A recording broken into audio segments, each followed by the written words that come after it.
नमस्कार दोस्तों, स्वागत है आपका एथिकल व्यासपीठ में, जहां हम सीखते हैं एथिकल हैकिंग और पेनिट्रेशन टेस्टिंग सुरक्षा के साथ, जिम्मेदारी के साथ। नमस्ते दोस्तों, एथिकल व्यासपीठ में आपका स्वागत है। आज के इस ट्यूटोरियल में हम नेटवर्क इंफ्रास्ट्रक्चर के एक बहुत ही महत्वपूर्ण कंपोनेंट जो कि है file transfer protocol FTP server की सुरक्षा और कॉन्फ़िगरेशन ऑडिटिंग को समझेंगे। हमारे लैब एनवायरनमेंट में हमारे पास दो वर्चुअल मशीनें हैं। पहली है काली लिनक्स और दूसरी basic pen testing one virtual machine, जो कि ओरेकल वर्चुअल बॉक्स के एक आइसोलेटेड नेटवर्क में हमने उसको कॉन्फ़िगर किया हुआ है। किसी भी एंटरप्राइज एनवायरनमेंट में पुराना या मिस कॉन्फ़िगर किया गया एफटीपी सर्वर नेटवर्क के लिए बड़ा जोखिम बन सकता है। आज हम देखेंगे कि सर्वर वर्जन्स की पहचान कैसे की जाती है, सॉफ्टवेयर वल्नरेबिलिटीज डेटाबेस का उपयोग करके उनके जोखिमों का विश्लेषण कैसे किया जाता है और उन्हें सिक्योर यानी कि हार्डन कैसे बेस्ट प्रैक्टिस किया जाता है। तो चलो शुरू करते हैं।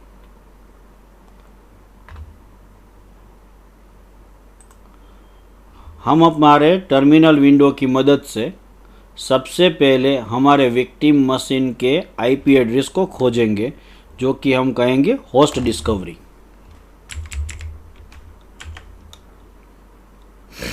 उसके लिए हम नेट डिस्कवर कमांड चलाएंगे।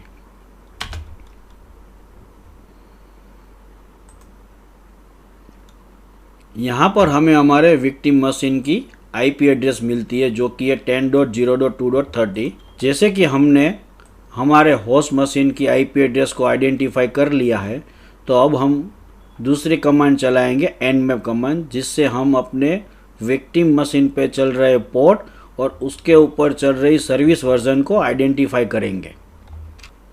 अब ध्यान से देखिए, -S फ्लैग ने हमें बताया कि पोर्ट 21 पर प्रो एफटीपीडी वर्जन 1.3.3c चल रहा है।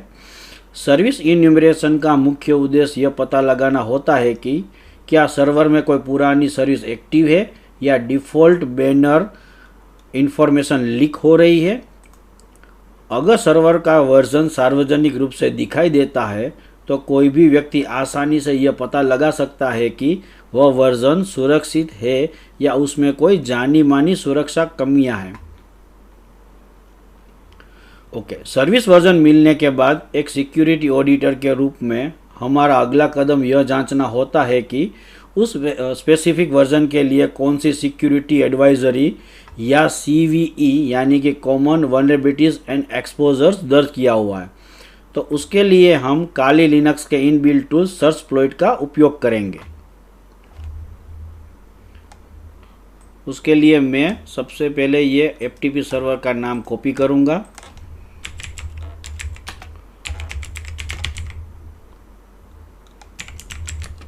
और उसको मैं सर्चप्लॉइट कमांड के बाजू में पेस्ट कर दूंगा और उसकी कोई पब्लिक वल्नरेबिलिटीज अवेलेबल है कि नहीं उसको मैं देखूंगा।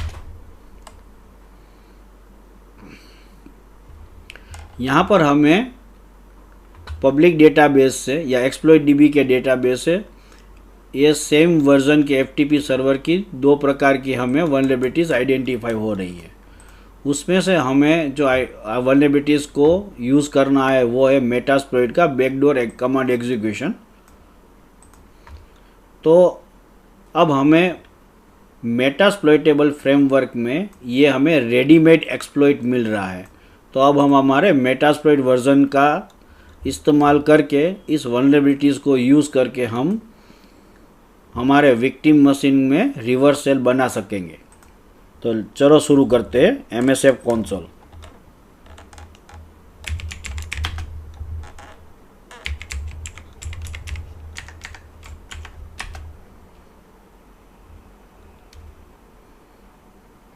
उसके लिए हम सबसे पहले PostgreSQL डेटाबेस को शुरू करेंगे और बाद में हम हमारे MSF कंसोल को शुरू करेंगे। ओके, हमारे MSF कंसोल को शुरू करने के बाद हमें MSF कंसोल का प्रॉम्प्ट मिलेगा। तो यहाँ पे हम सेम वल्नरेबिलिटीज़ को सर्च करेंगे।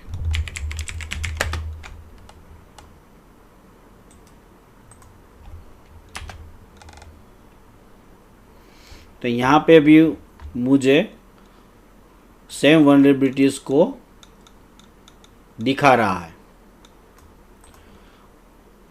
तो यहाँ पे एक रेडीमेड एक्सप्लॉइट है जो कि ये सेम वर्जन के FTP सर्वर पे चलेगा और उसकी रैंक भी एक्सलेंट है। तो चलो इस एक्सप्लॉइट को हम यूज़ करेंगे। उस एक्सप्लॉइट को यूज़ करने के लिए यहाँ पे हमारे पास एक रेडीमेड कमांड भी उन्होंने अपने हेल्प के रूप में दिया हुआ है।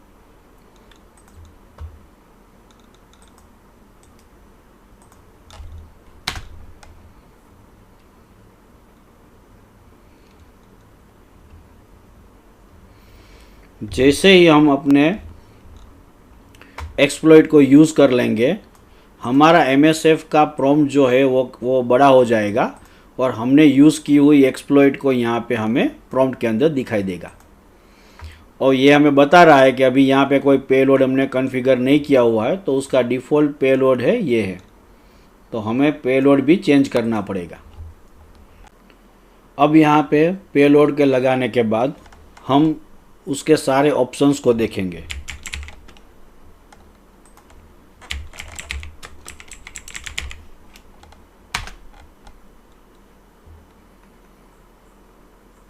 तो यहाँ पे हमें पूरा ऑप्शंस का टेबल मिलेगा जो कि हमें बता रहा है कि हमें यहाँ पे अभी RHOST को सेट करना बाकी है और पेलोड के हिसाब से उसने हमारे काली लिनक्स के IP एड्रेस को पहले से ही सेट करके रखा हुआ है।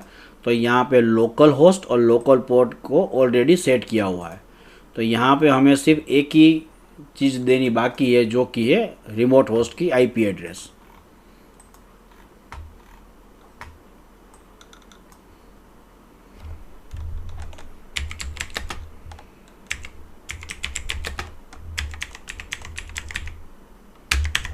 तो यहाँ पे हम कमांड डालेंगे set rhost 10.0.2.30 जो कि हमारे विक्टिम मशीन की IP एड्रेस है। ओके, तो फिर से हम उसको शो ऑप्शंस करेंगे और देख लेंगे कि यहाँ पे हमारे टेबल के अंदर सारी इन्फॉर्मेशन हमने सही से फिल कर ली है। और यहाँ पे जितने भी रिक्वायर्ड फील्ड है उसको अगर हमने सही से फिल कर लिए हैं तो हम इस एक्सप्लॉइट को चला सकते हैं। तो इस एक्सप्लॉइट को चलाने के लिए हम यहाँ पे रन कमांड या फिर एक्सप्लॉइट कमांड का इस्तेमाल कर सकते हैं। तो यहाँ पे हम लिखेंगे एक्सप्लॉइट।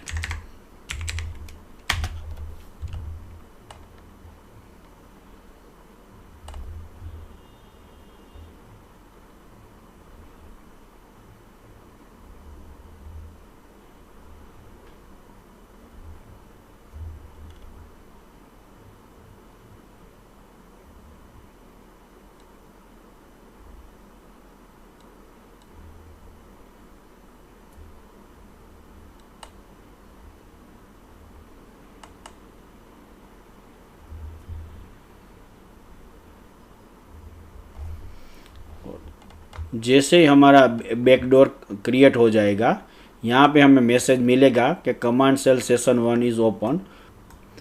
ओके, तो यहाँ पे मुझे विक्टिम मशीन का प्रॉपर प्रॉम्प्ट नहीं मिल रहा है। तो अगर मुझे यहाँ पे स्टेबल प्रॉम्प्ट देखना है तो मैं अपनी एक पाइथन कमांड चलाऊँगा।